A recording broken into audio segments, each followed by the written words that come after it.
Story number 62, Trouble in David's House. After David begins ruling in Jerusalem, Jehovah gives his army many victories over their enemies. Jehovah had promised to give the land of Canaan to the Israelites, and now, with Jehovah's help, all the land that was promised to them finally becomes theirs. David is a good ruler. He loves Jehovah. So one of the first things that he does after capturing Jerusalem is to bring Jehovah's Ark of the Covenant there. And he wants to build a temple in which to put it.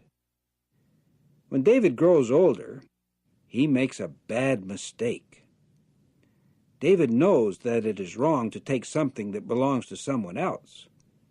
But one evening, when he is on the roof of his palace, he looks down and sees a very beautiful woman. Her name is Bathsheba, and her husband is one of his soldiers named Uriah. David wants Bathsheba so much that he has her brought to his palace. Her husband is away fighting. Well, David makes love to her, and later she finds she is going to have a baby. David is very worried and sends word to his army chief Joab to have Uriah put in the front of the battle where he will be killed. When Uriah is dead, David marries Bathsheba. Jehovah is very angry with David, so he sends his servant Nathan to tell him about his sins. You can see Nathan there talking to David. David is very sorry for what he has done, and so Jehovah does not put him to death. But Jehovah says, "Because you have done these bad things, you will have a lot of trouble in your house."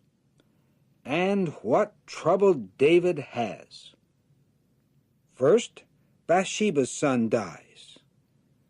Then David's firstborn son Amnon gets his sister Tamar alone and forces his love on her.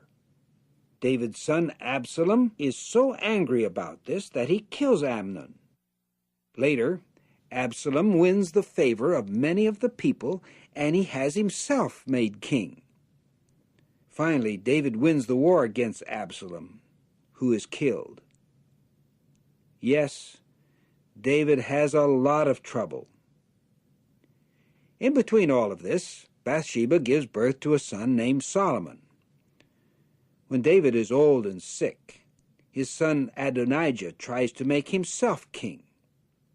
At that, David has a priest named Zadok pour oil on Solomon's head to show that Solomon will be king. Soon afterward, David dies at 70 years of age. He ruled for 40 years, but now Solomon is the king of Israel.